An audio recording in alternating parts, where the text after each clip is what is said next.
Naglalapot-lapot sa sabaw. Oh. Wow! Kagulas na rin. Masarap din. Malandas-landas.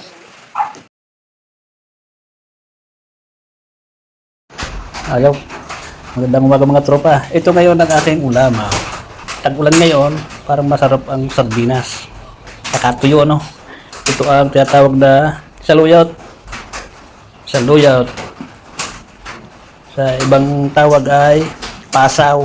Pasaw yan dito sa amin. Saluyot naman sa ibang lugar. Saka nakapanguha ko ng bunga ng palaya. Ang sarap niyan. Kasapo ko ito. Masarap yung pag-isa na lang. Hindi natin lalagyan nyo ng sampalo. Ayan. Lutuin natin ang ating masarap na sardinas. Huwag natin patagalin ng patagalin. Tapos ay nilagay na nga itong sardinas. Ayan. Hintayin na natin siya ng kaunti. Ito natin iigahin. Baka na masunog ito. Tapos kunti na nga. Ayan. Tapos yan. Lagyan na rin natin ng tubig. Tapos haluin ng kaunti. At pagkatapos yan, pwede na natin ilagay yung kaniyang mga seasoning. Bahala na kayo kung ano man gusto nyo ilagay. Asin, bitchin, paminta, kung ano man ang gusto nyo pang pampalasa. Bahala na kayo. Ayan.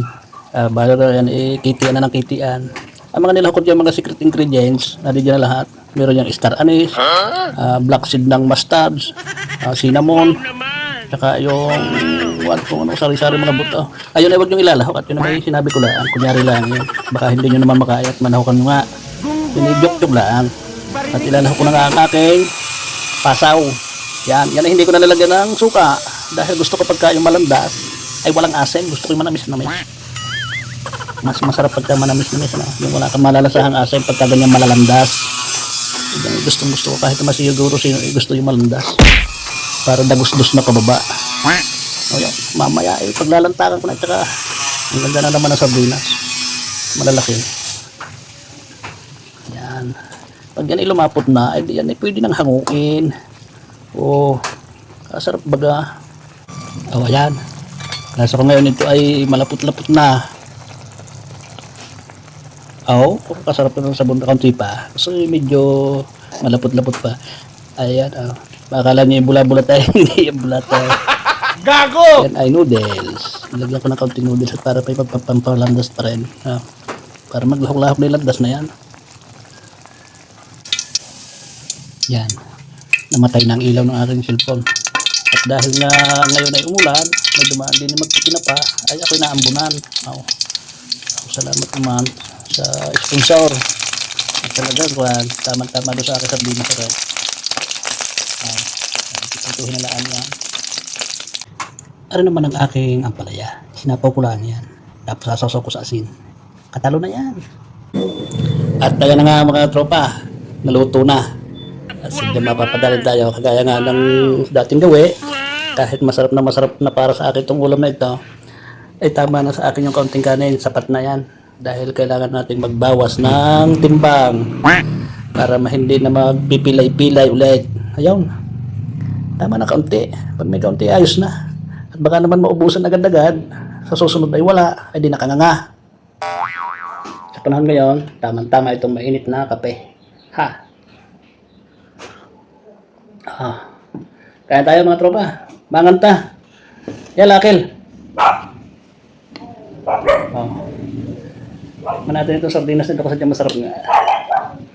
Talaga namang naglalapot-lapot sa sabaw. Oh. Wow! Kagulas na rin. Masarap din. Malandas-landas. Talaga naman the best.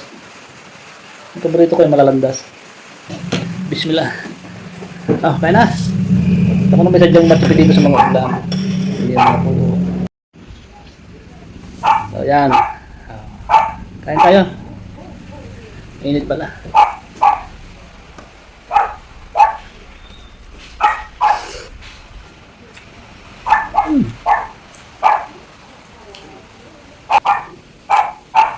Kahit maliliit pa ay magulang na, matitigas yung buto. Nakabutok na.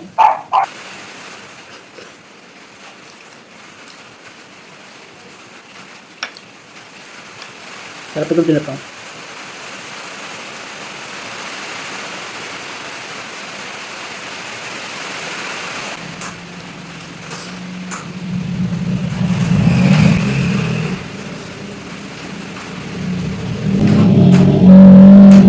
pala siya ng counting noodles. Hindi ko lang kung anong klase noodles ito. Basta nakita ko lang siya dyan. Nilagay ko na. Hindi naman kasi ako masaya sa pagkain. Kahit kasi lahok-lahok yan, kainin ko. Ito pinakamasarap oh. Lapot ng sabaw. Kasama ng ulan. Balik kaya nga pala niluto ko na lahat itong pinapang ito. Ipapaulam ko ito sa aking mga baby. Hindi ko maubos yan. Hindi mo ko mahilig sa tinapa. Hindi mo sana magtatampo. Wala nga yan. Gusto ko lang makatikim.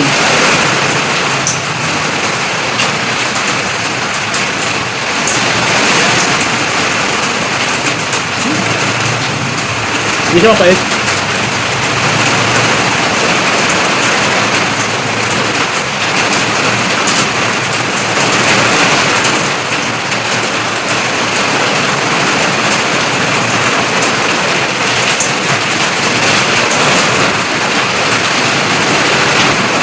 Basta naman ako lang, hirap tuloy bumiyahe.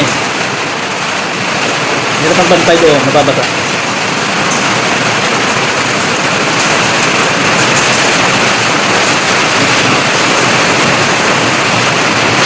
Ate noodles eh. Ay, hindi naman. Wala nyo naman kakain ito.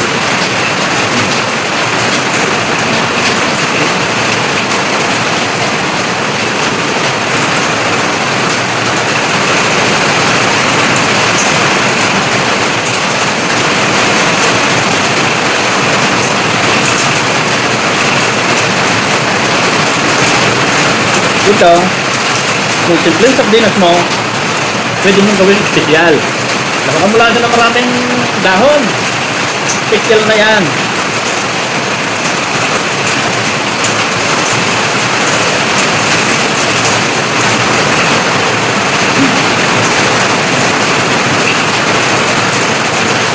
May mga umuhulit ako ng ampalaya. Sarap. Dahanap ulit ako sa may tubuan. Ipasakal siya ang palaya ngayon, nakabulok na yung iba. Hindi na pahuha ng una.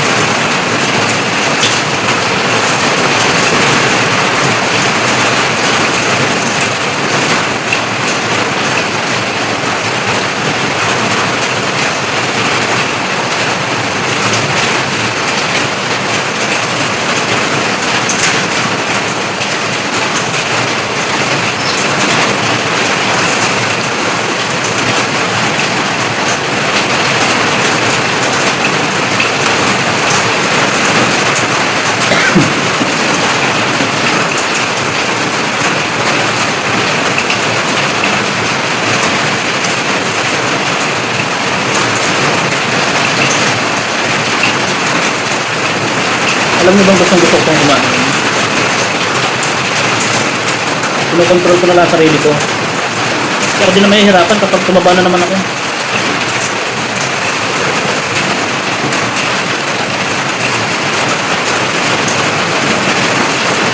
Wala namang aakay sa akin kapag napilay ako.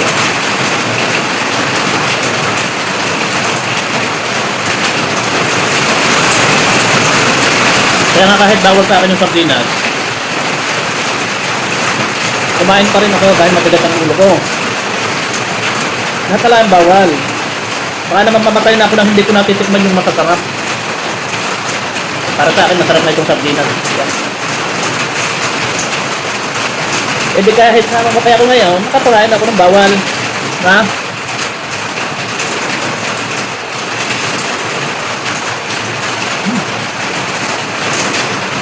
Pero kailangan natin alagaan ang sarili natin. Kaya yan, kahit gusto ko pang kumain, ayaw ko na. Paano mga tropa? Hanggang sa muli. Paki-follow naman po.